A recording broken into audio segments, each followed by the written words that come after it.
if I was to lose this grip and he continued his thrust forward as I went into the fall, he would actually thrust the Jo into my face. So it's very important that as he crosses under, I realize that this hand has to be reinforced in its hold, so that as he thrusts forward, I can make sure that my body is thrust out. So here, if I continue to hold, I'll take a break fall. If I release this hand, I can project myself or be projected into a front roll, keeping my face well away from the end of the Jo and knowing where the end of that Jo is at all times. He's going to be first, as he starts to grasp, I'm going to draw the Jo back slightly. Now if he hasn't come too deep, I can do this just with my hip, but if he's coming in quite a bit, then I want to draw both feet back slightly, and then I'm going to advance to his outside to execute the throw. Hip, execute, or pull, execute, depending on the depth of his entry. We'll do an angle here.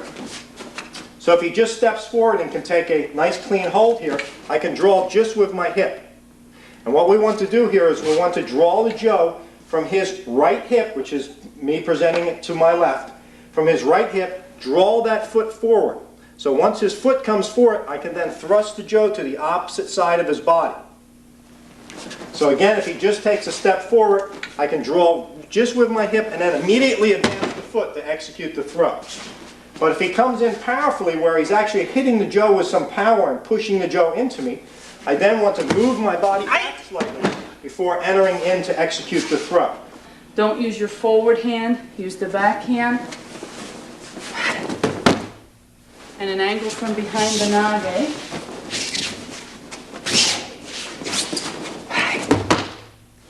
And from behind the uke.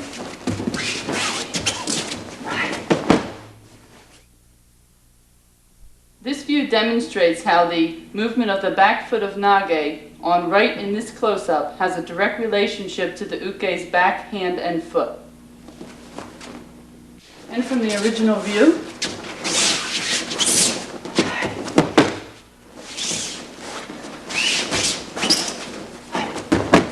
I'm inviting him with this portion of the Jo. Just as his hand's about to touch that, I'm going to change the end and put the other end of the Jo in his hand. So I'm going to go from this end to this end as I also change my hami. So I'll go from a right hand and foot forward to a left hand and foot forward. From a right hand and foot forward to a left hand and foot forward.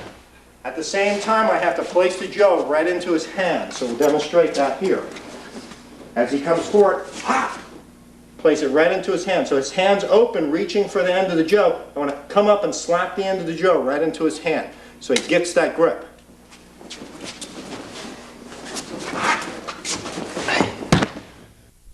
from the opposite angle,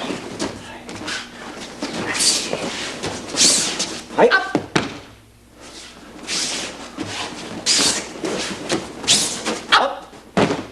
In this application of Yokumen Uchi, Irimi Nage, you'll find the direct relationship of Jo-Nage. Up. And from the original view.